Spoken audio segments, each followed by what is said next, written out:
नमस्कार दोस्तों, स्वागत है आप सभी का आपके अपने YouTube चैनल ड्रीम सिटी पे। चलिए दोस्तों स्टार्ट करते हैं आज की क्लास बिना किसी देरी के। टॉप 25 क्वेश्चन करने वाले हैं जो कि मोस्ट इम्पोर्टेंट क्वेश्चन है।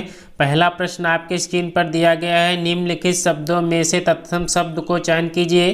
तत्सम शब्द को पहचानना है। दिए गए ऑप्शन में से तत्सम शब्द कौन सा है? तो ऑप्शन नंबर बी जो है कुक्कुर जो है इसका बिल्कुल सही जवाब होगा। ये कुत्ता का जो है तत्सम रूप होता है, तो ऑप्शन नंबर बी जो है इसका बिल्कुल सही जवाब हो जाएगा। अगला प्रश्न आपसे पूछा गया है, निम्नलिखित शब्दों में से तत्भव शब्द को पहचानिए। तत्भव शब्द कौन है? तत्भव शब्द का चयन करना है, तो ऑप्शन नंबर ए जो है आलस जो है इसका बिल्कुल सही जवाब होगा। आलस्य का जो तत्भव रूप होता है वो आलस होता है, तो ऑप्शन नंबर ए जो है इसका बिल्कुल सही जवाब हो जाएगा। अगला प्रश्न आपसे पूछा गया है, निम्नलिखित शब्दों में से अर्ध तत्सम शब्द कौन सा है? अर्ध तत्सम शब्द का चयन करना है। दिए गए ऑप्शन में से अर्ध तत्सम शब्द का चयन करना है, तो ऑप्शन नंबर बी जो है दई जो है अर्ध तत्सम शब्द है, तो ऑप्शन नंबर बी जो है इसका बिल्कुल सही जवाब हो जाएगा। अगला प्रश्न आपसे पूछा गया है, निम्नलिखित शब्दों में से विदेशी शब्द को पहचानिए। विदेशी शब्द का चयन करना है। कौन सा ऑप्शन इसमें विदेशी शब्द दिया गया है? तो ग्लास जो है इसका बिल्कुल सही जवाब हो जाएगा। ग्लास जो है विदेशी शब्द है, तो ऑप्शन नंबर ए जो है इसका बिल्कुल। अगला प्रश्न आपसे पूछा गया है, निम्नलिखित विशेषणों में से संज्ञा को पहचान करना है। संज्ञा को पहचानना है। दिए गए विशेषणों में से संज्ञा को पहचानना है। कौन से इसमें संज्ञा है ये बताना है, तो ऑप्शन नंबर डी जो है अनुशासन जो है ये संज्ञा है। ऑप्शन नंबर डी जो है इसका बिल्कुल सही जवाब होगा। अगला प्रश्न आपसे पूछा गया है, आपकी सब राह देख रहे हैं रेखांकित शब्द कौन सा सर्वनाम है? आप जो है किस प्रकार का सर्वनाम है? दिए गए ऑप्शन में से कौन सा इसमें सर्वनाम है? सभी लोग जल्दी से आंसर करेंगे, तो ऑप्शन नंबर डी जो है निजवाचक सर्वनाम जो है इसका बिल्कुल सही जवाब होगा। आप जो है निजवाचक सर्वनाम है, तो ऑप्शन नंबर डी इसका सही जवाब होगा। अगला प्रश्न आपसे पूछा गया है, निम्नलिखित शब्दों में से विशेषण को पहचानिए। विशेषण शब्द का चयन करना है। कौन सा शब्द जो है विशेषण शब्द है? तो नैतिक जो है इसका बिल्कुल सही जवाब होगा। नैतिक जो है विशेषण शब्द है, तो ऑप्शन नंबर बी इसका सही जवाब हो जाएगा। अगला प्रश्न आपसे पूछा गया है, उसे धीरे धीरे लिखने की आदत है। रेखांकित शब्द क्या है? धीरे धीरे जो है किस प्रकार का शब्द है? दिए गए ऑप्शन में से किस प्रकार का शब्द है? तो क्रिया विशेषण जो है इसका बिल्कुल सही जवाब हो। अगला प्रश्न आपसे पूछा गया है, वह पढ़ता है लेकिन बात भी बहुत करता है। व्याकरण की दृष्टि से रेखांकित शब्द को पहचानना है। लेकिन जो है किस प्रकार का शब्द है ये आपसे पूछा गया है। लेकिन किस प्रकार का शब्द है ये पूछा गया है आपसे, तो ऑप्शन नंबर बी जो है अव्यय जो है इसका बिल्कुल सही जवाब होगा। लेकिन जो है अव्यय शब्द है, तो ऑप्शन नंबर बी जो है इसका बिल्कुल सही जवाब होगा। अगला प्रश्न आपसे पूछा गया है, रविवार है वह घर पर ही रहेगा। रेखांकित शब्द को पहचानना है। ही जो है किस प्रकार का शब्द है? तो ऑप्शन सी जो है निपात जो दिया गया है इसका बिल्कुल सही जवाब होगा। ही तक जो ये होते हैं निपात शब्द होते हैं, तो ऑप्शन नंबर सी जो है इसका बिल्कुल सही जवाब होगा। अगला प्रश्न आपसे पूछा गया है, आकाश में चंद्रमा चमक रहा है। रेखांकित शब्द का पर्यायवाची शब्द कौन सा नहीं है? आकाश का पर्यायवाची शब्द कौन सा नहीं है आपसे पूछा गया है, तो ऑप्शन नंबर सी जो है रसाल जो दिया गया है ये जो है आकाश का पर्यायवाची शब्द नहीं होता है, तो ऑप्शन नंबर सी जो है इसका बिल्कुल सही जवाब होगा। अगला प्रश्न आपसे पूछा गया है, संतोष महाधन है। रेखांकित शब्द का सटीक विलोम क्या होगा? सटीक विलोम शब्द बताना है। संतोष का विलोम शब्द क्या होगा? तो ऑप्शन नंबर ए जो है असंतोष इसका सही जवाब हो जाएगा। कौन सी जोड़ी सही है?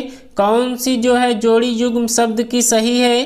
दिए गए ऑप्शन में से कौन सी शब्द युग्म की जोड़ी सही है?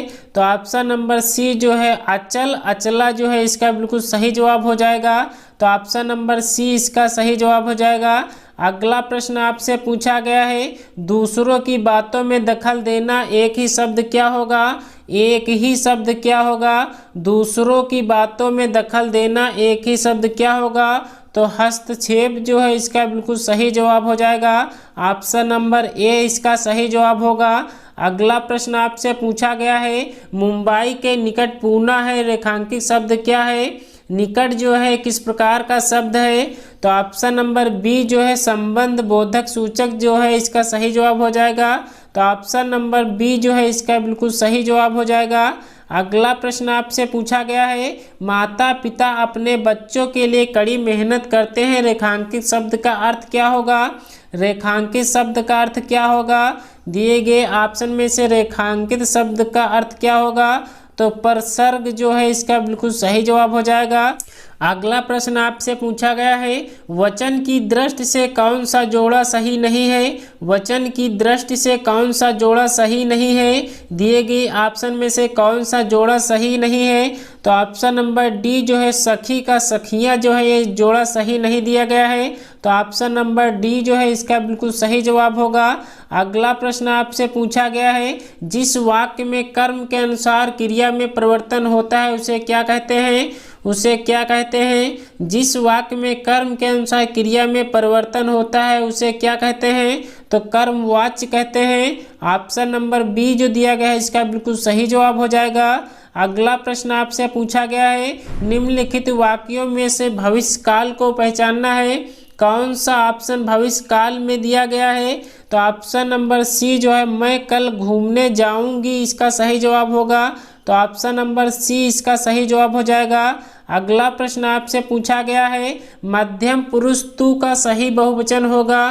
तू का सही बहुवचन क्या होगा ये आपसे पूछा गया है। तो ऑप्शन नंबर बी जो है तुम लोग इसका बहुवचन हो जाएगा। ऑप्शन नंबर बी जो है इसका बिल्कुल सही जवाब होगा। अगला प्रश्न आपसे पूछा गया है, जिस वाक्य में इसलिए और क्योंकि लेकिन परंतु आदि समुच्चय बोधक शब्द जुड़ते हैं उस वाक्य को क्या कहते हैं? उस वाक्य को क्या कहते हैं? दिए गए ऑप्शन में से कौन सा वाक्य कहते हैं? तो ऑप्शन नंबर ए जो है संयुक्त वाक्य जो है इसका बिल्कुल सही जवाब होगा। तो ऑप्शन नंबर ए इसका सही जवाब हो जाएगा। अगला प्रश्न आपसे पूछा गया है, बच्चे खेल रहे हैं अर्थ के आधार पर वाक्य का प्रकार बताना है। अर्थ के आधार पर वाक्य का प्रकार बताना है। बच्चे खेल रहे हैं किस प्रकार का वाक्य है? तो ऑप्शन नंबर बी जो है विधान वाक्य जो है इसका बिल्कुल सही जवाब हो जाएगा। ऑप्शन नंबर बी इसका सही जवाब होगा। अगला प्रश्न आपसे पूछा गया है, तुमको मुझे पढ़ाना है अशुद्ध अंश को पहचानिए। अशुद्ध अंश का चयन करना है। कौन सा इसमें अशुद्ध अंश दिया गया है? तो ऑप्शन नंबर ए जो है तुमको जो है इसका बिल्कुल सही जवाब होगा। तुमको जो है अशुद्ध शब्द दिया गया है। अगला प्रश्न आपसे पूछा गया है, मुझे बाहर जाना है रेखांकित चिन्ह को पहचानना है। मुझे बाहर जाना है रेखांकित चिन्ह को पहचानना है। किस प्रकार का चिन्ह है? सभी लोग जल्दी से आंसर करेंगे। तो ऑप्शन नंबर ए जो है पूर्ण विराम चिन्ह इसका सही जवाब हो जाएगा। दोस्तों आज की क्लास कैसी लगी कमेंट्स बॉक्स में ज़रूर बताना। अगर आप हमारे चैनल पर नए हैं तो चैनल को सब्सक्राइब कर बेल आइकन को प्रेस जरूर कर लें।